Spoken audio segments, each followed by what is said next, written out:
नमस्कार। मैं स्वप्निल और आप मुद्दा देख रहे हैं। प्रधानमंत्री नरेंद्र मोदी की कई तस्वीरें आपने अमेरिका की यात्रा की देखी होंगी।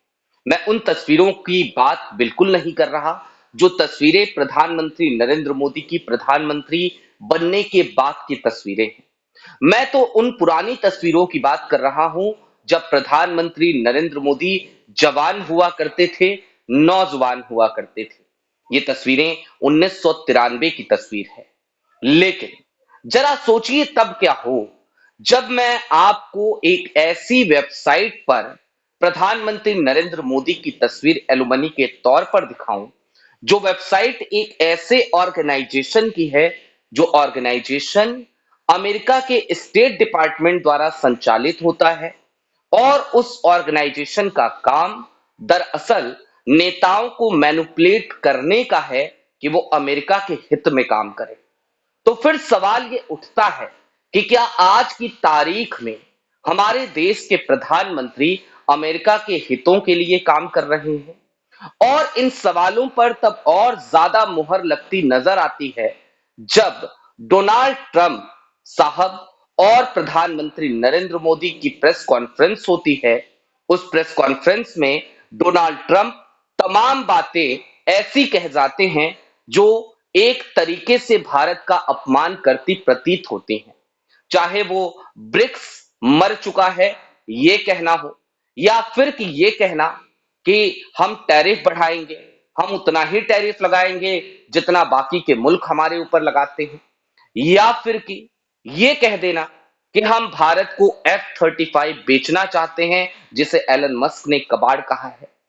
तो फिर आज की तारीख में मैं आपके सामने जो खुलासे करने जा रहा हूं, वो सब देखने के बाद और उसके पीछे की तल्ख हकीकत को जानने समझने के बाद आपके पैरों के नीचे की जमीन खिसक जाएगी। और मैं बहुत ज्यादा आपका वक्त खराब नहीं करूंगा।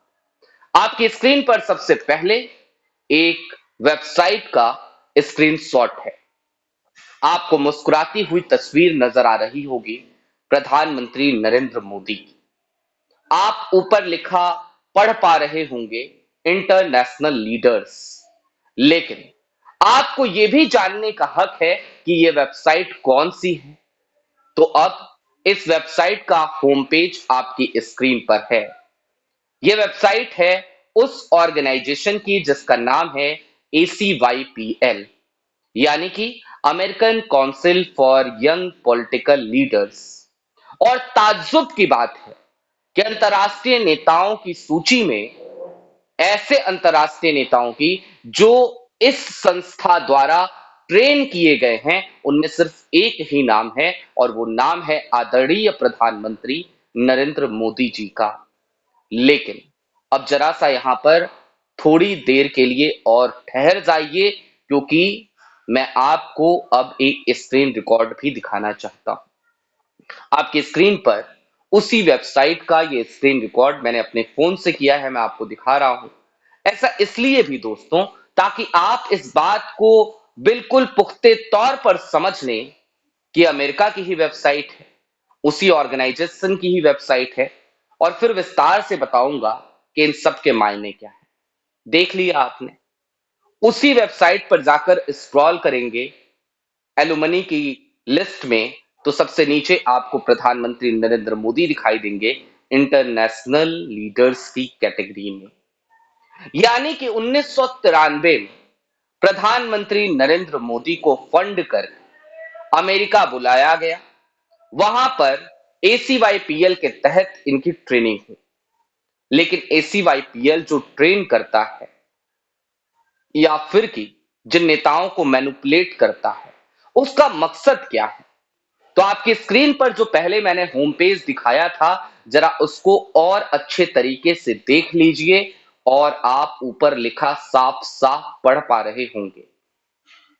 जी हां, अमेरिका के फ्यूचर को सिक्योर करने के लिए दरअसल ये संस्था है और इसका काम दुनिया भर के नेताओं को ट्रेन करना है। लेकिन दुनिया भर के नेताओं में इंटरनेशनल नेता सिर्फ प्रधानमंत्री नरेंद्र मोदी जी ही हैं, जिसको अमेरिका की इस एजेंसी ने ट्रेन किया है।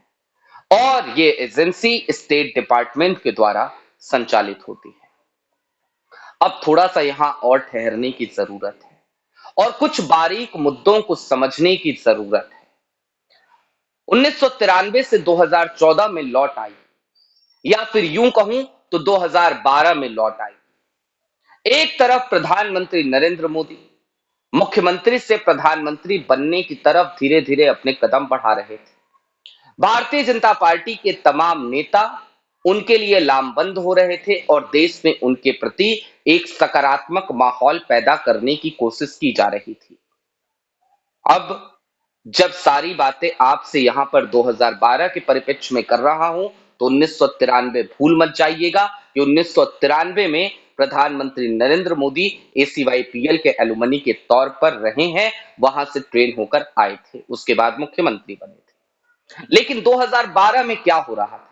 एक तरफ तो ये सारी तैयारियां चल रही थी कि प्रधानमंत्री नरेंद्र मोदी जो उस वक्त मुख्यमंत्री हुआ करते थे, वो प्रधानमंत्री की रेस में आकर खड़े हो जाएं और उनको प्रधानमंत्री बनाया जाए। लेकिन यूपीए की गवर्नमेंट को डिस्टेबलाइज करने के लिए और भी बहुत कुछ हो रहा था।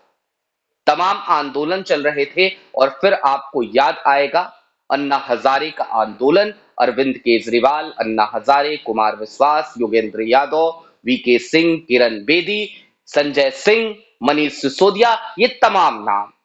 और फिर आपको कुछ और बताने की, जानने की जरूरत है। इस आंदोलन को फंड करने की जिम्मेदारी क्या सिर्फ उन्हीं वॉलंटियर्स की थी जो वहां पर थे? क्या देश के लोगों ने ही चंदे के पैसे दे दे करके ये आंदोलन कराया था? तो जवाब है नहीं। बहुत सारी कलई खुल चुकी हैं, बहुत सारी खुलनी बाकी हैं। लोग बताते हैं कि इस आंदोलन को फोर्ड फाउंडेशन के जरिए फंडिंग मिली थी। Ford foundation, America. इस आंदोलन के बाद अन्ना हजारे का एक रोड शो भी न्यूयॉर्क में हुआ था। आज पवन खेरा ने अपने प्रेस कॉन्फ्रेंस में वो तस्वीरें भी दिखाई थी। यानी कि कुल मिलाकर जरा सोचिए कि 2012 में जो कुछ भी हो रहा था, क्या उन सब की पटकथा बहुत पहले लिखी जा चुकी थी? क्या 1993 में लिखी जा चुकी थी? आखिरकार ऐसा क्यों हुआ कि जब मुख्यमंत्री नरेंद्र मोदी प्रधानमंत्री पद की रेस में आगे बढ़ने लगे, ठीक उसी वक्त पर यूपीए की गवर्नमेंट को डिस्टेबलाइज करने के लिए एक आंदोलन चलाया गया। और जो आंदोलन चलाया गया उसकी फंडिंग भी फोर्ड फाउंडेशन की तरफ से आई, यानी कि अमेरिका की तरफ से आई। तो थोड़ा कहे को ज्यादा समझिए, अमेरिका का अपना इंटरेस्ट तो है ही, और अमेरिका का अपना इंटरेस्ट तो हमेशा ही रहता है। अमेरिका यदि सुपर पावर है तो उसके पीछे का रहस्य, उसके पीछे का राज यही है कि वो पर्दे के पीछे से भी बहुत सारे काम ऐसे कर रहा होता है। और हालिया दिनों की बात है, हमसाया मुल्क है हमारा पाकिस्तान। हमने देखा था कैसे वहां पर इमरान खान की सरकार को डिस्टेबलाइज किया गया और शहबाज शरीफ प्रधानमंत्री बन गए इस चुनाव से पहले। और इस बार भी जब चुनाव हुए तब तक हम इमरान खान की पार्टी पीटीआई की मान्यता को रद्द किया जा चुका था। आजाद उम्मीदवार, इंडिपेंडेंट कैंडिडेट के तौर पर उनके कैंडिडेट्स उतरे, उसके बावजूद चुनाव में किस तरीके की धांधलियां हुई। हालांकि इमरान खान के उन तमाम आजाद उम्मीदवारों ने बहुत अच्छा प्रदर्शन तमाम धांधलियों के बाद भी किया। नतीजों को लंबे समय के लिए रोक दिया गया। उसके बाद जो नतीजे आए उन नतीजों में किसी किसी तरीके से गठबंधन की सरकार बन पाई शहबाज शरीफ की। तो अमेरिका का अपना इंटरेस्ट तो हर मुल्क में रहता है और अमेरिका तो चाहता है कि दुनिया के बड़े बड़े मुल्क उसके हाथों की कठपुतली बनकर रहें। तो आज की तारीख में बड़ा सवाल यही है कि क्या प्रधानमंत्री नरेंद्र मोदी भी अमेरिका के हाथों की कठपुतली बन जाएंगे? ऐसा होना तो नहीं चाहिए, लेकिन यदि होगा तो फिर क्या किया जाए? और जब एवाईसीपीएल की इस वेबसाइट पर प्रधानमंत्री नरेंद्र मोदी जी की तस्वीर दिखती है तो फिर दुख होता है, ताज्जुब होता है, संदेह होता है, संशय पैदा होता है।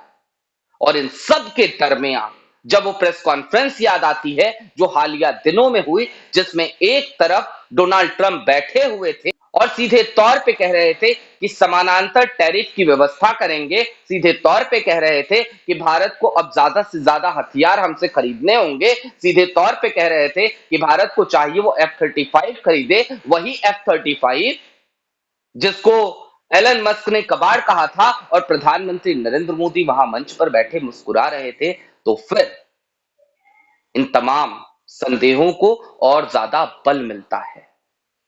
अब जो खोज हमें करनी थी, जो सत्य लेकर आना था, वो तो हमने ला करके रख दिया। आगे की जिम्मेदारी देश की सरकार की है कि वो सच बताए सत्य क्या है। आगे की जिम्मेदारी सत्ताधारी दल की है, भारतीय जनता पार्टी की है। बहरहाल अभी के लिए दीजिए इजाजत। ऐसे ही तमाम अपडेट्स, तमाम डेवलपमेंट्स के लिए जुड़े रहिए मुद्दा के साथ। शुक्रिया।